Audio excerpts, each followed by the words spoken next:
There's a faint chance you may have heard the news already, but here goes anyway. Today, at what is quite possibly its biggest product launch event in a decade, a small company called Apple has announced its latest bunch of smartphone models. Nice.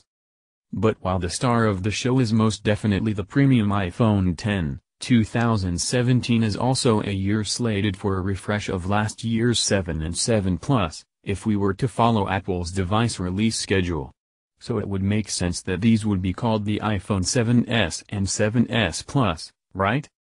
Well, yes, but they are not. The phones we're looking at today are actually named the iPhone 8 and iPhone 8 Plus. And while it's pretty clear this is mostly a marketing strategy to make the two models look less iterative and conventional when compared with a considerably more exotic iPhone X, there's still a fair amount of new features to warrant the bump to 8. With that said, let's take a deeper look at the Duo and see what all the fuss is about in video. If you've seen, touched, smelled, or heard about any of last year's iPhone 7 models, then you already know exactly what the 8 Duo looks like. There's the standard 16:9 CD display and Touch ID sensor on the front, as well as the camera module on the back, all of which is stuffed in a sleek aluminum shell. Hold up, this isn't right. As it turns out, the iPhone 8 siblings deviate from their predecessors by sporting a sleek all-glass back. And this necessitates another design change, where the old 6 and 7 models featured a singular shell whose looks were broken only by the antenna lines. This year we're faced with a three-piece glass and aluminum sandwich instead. And while all of this results in some small changes to the device's size and weight, these are still phones using the very same design principles first proposed by the 2014 iPhone 6 and 6 Plus Duo. So this means a couple of other, less popular design features are making a return as well. Just like with the 7 Duo, there is no headphone jack present, while the camera bumps on the back are unchanged on both devices. Also, just like iPhones of the past, the 8 and 8 Plus carry an IP67 rating, meaning they are dust and splash resistant. And lastly, Apple has elected not to give any major upgrades to the iPhone 8 and 8 Plus displays this year, so what we're seeing here are either a 4.7-inch, 750 by 1334 pixels display for the iPhone 8, or a 5.5-inch 1080 by 1920 pixels one for the iPhone 8 Plus. But this also means we're once again seeing the return of 3D Touch, a feature power users would be happy to know hasn't gotten the axe. Still, there is one improvement when it comes to the screen's True Tone. First debuted in the latest iPad models, this feature will adjust the color balance according to the user's surroundings, resulting in a more comfortable viewing experience. Another place where the iPhone 8 and 8 Plus improve upon last year's models are the cameras. At first glance, the specs appear to be quite similar. The iPhone 8 and 8 Plus will both get a 12 megapixels, 7 megapixel sensors for the rear and front cameras respectively, while the 8 Plus's rear module will also feature a second, 2x zoom camera. However, Apple says the sensors found inside are brand new, which means image quality is set to get a welcome boost. Moreover, there have been a ton of improvements on the software side as well. For example, the 8 Plus portrait mode will be expanded with the so-called portrait lighting feature, which will enable for real-time color optimizations Apple claims will be better than the regular filters one can find in competitors' camera apps.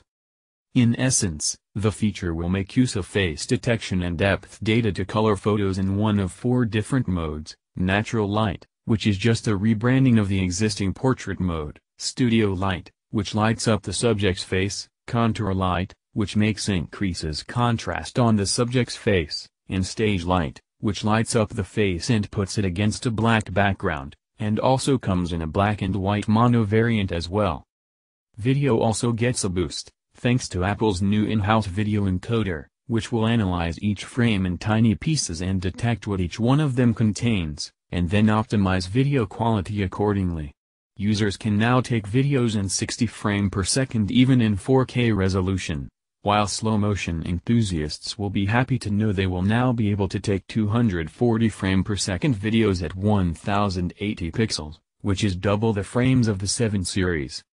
A new iPhone almost always means a new Apple processor as well, and this year is no exception.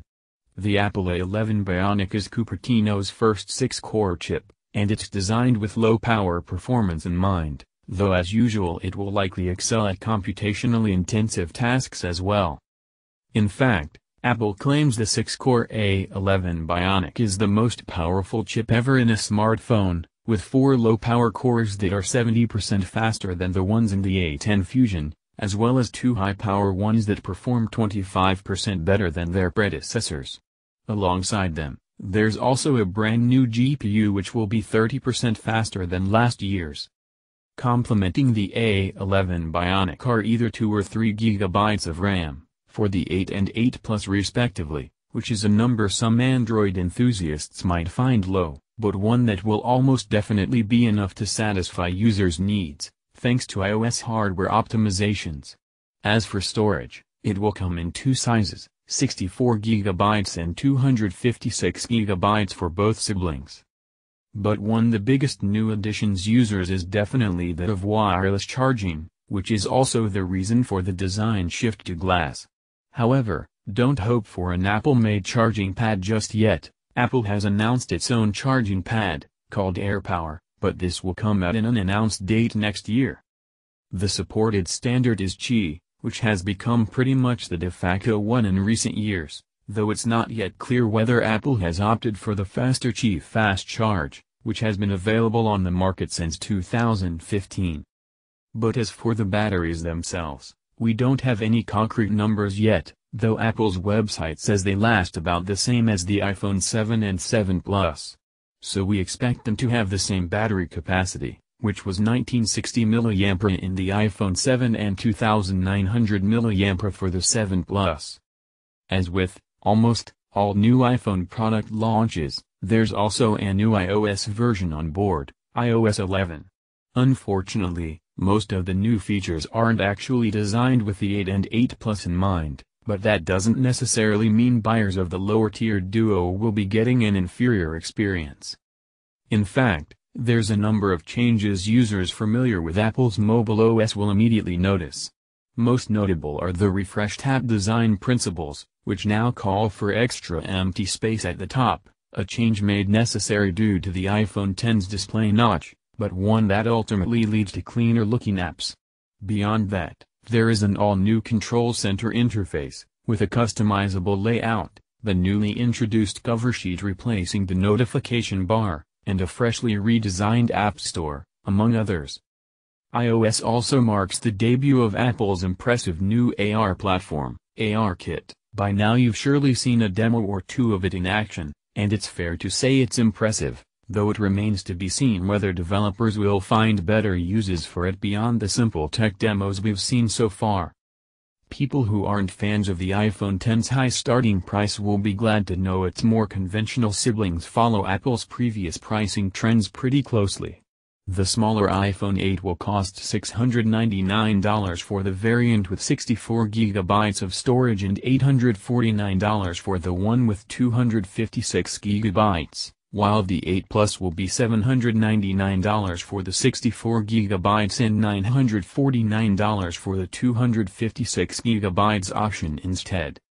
And while the trend of ever-increasing smartphone prices has been going on for a while now, it's still a bit disappointing to see the base versions start at a higher price than last year's, though, admittedly, this time the minimum storage has been doubled from last year's 32 GB. The devices will be available for pre-order on Friday, September 15th, and will hit the store shelves on Wednesday, September 22nd. They will be available in 3 color options, gold, silver, and space gray. What do you think of the new iPhone 8 and iPhone 8 Plus? Let us know your thoughts and comments concerning the iPhone 8 and iPhone 8 Plus. To discover more iPhone and Apple content, don't hesitate to subscribe to the S Sorrels channel.